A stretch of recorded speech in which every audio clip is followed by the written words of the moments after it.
guys, today we're going to be analysing the poem Nobody Loses All the Time. So the poem starts off with, I had an uncle named Sol who was born a failure. What does born a failure here mean? It implies that the uncle was born unlucky and no matter what happened in his life he was destined to fail with any path that he took. It says that everybody said his uncle should have made a career of singing. But this caused his uncle to believe that since he could sing, he could succeed in other activities, extravagant or not. So obviously Uncle Sol chose to do farming, and this was the start of his failure. Why do we say that?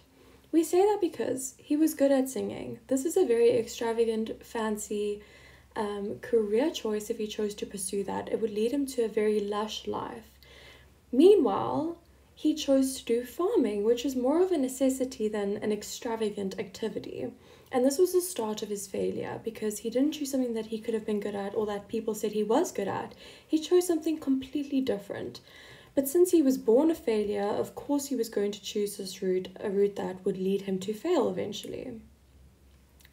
Maybe he could have succeeded in life if he'd chosen to do singing or something just as extravagant.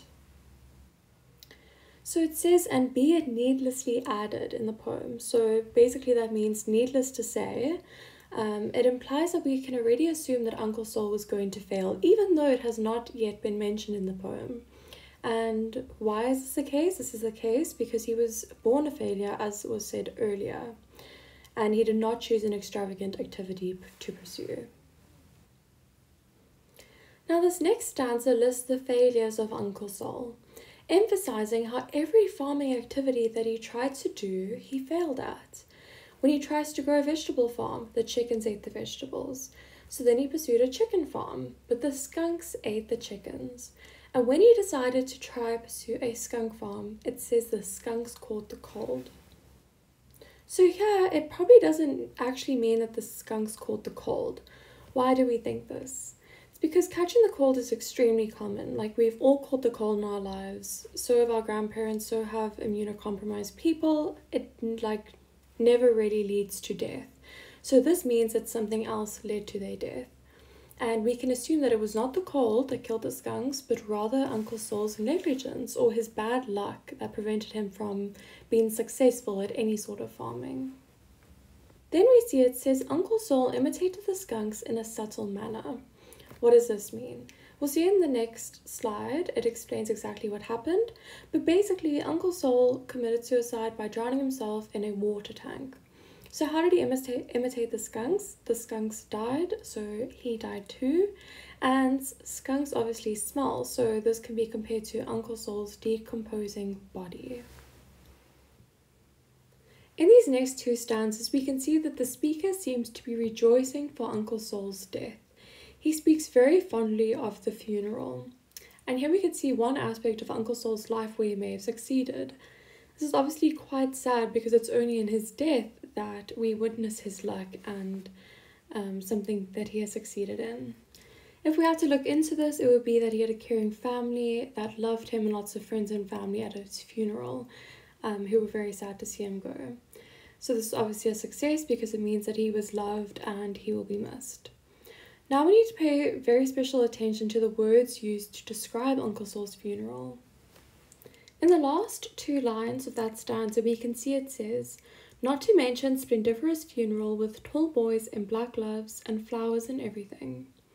So this leads to the image of a very extravagant funeral forming in our minds. And this once again reiterates that Uncle Sol exceeded at extravagant things. He could sing really well, and his funeral that was extravagant was a success because it was fancy and beautiful and there was lots of people there.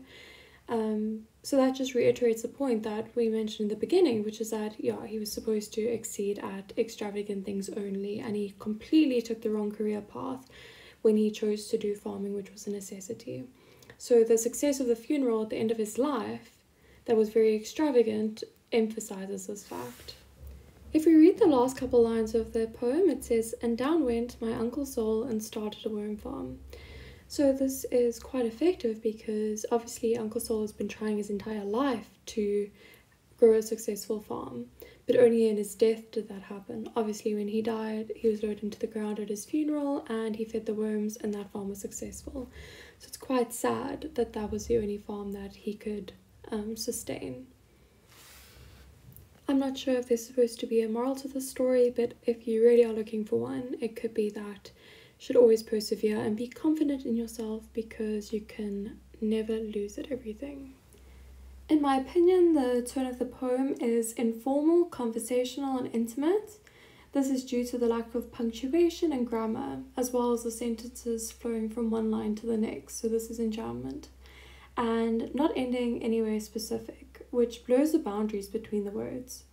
Therefore, when we read this poem, it is read continuously, almost like we're reading a flow of thought.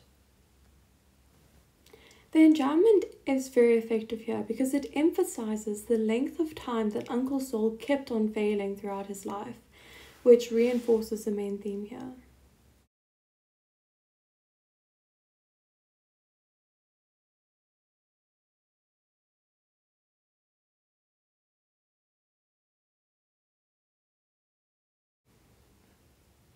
Thanks guys for listening. I really hope this helped you. Please will you like and subscribe to my channel if you haven't already. And comment any additional analysis or practice questions that your teachers have given you in the comments. I want this to be a resource for you guys so that you can come back here and check before your exams and tests and have lots of insight into what the poem is about and possible questions that you may be asked so that you are really prepared.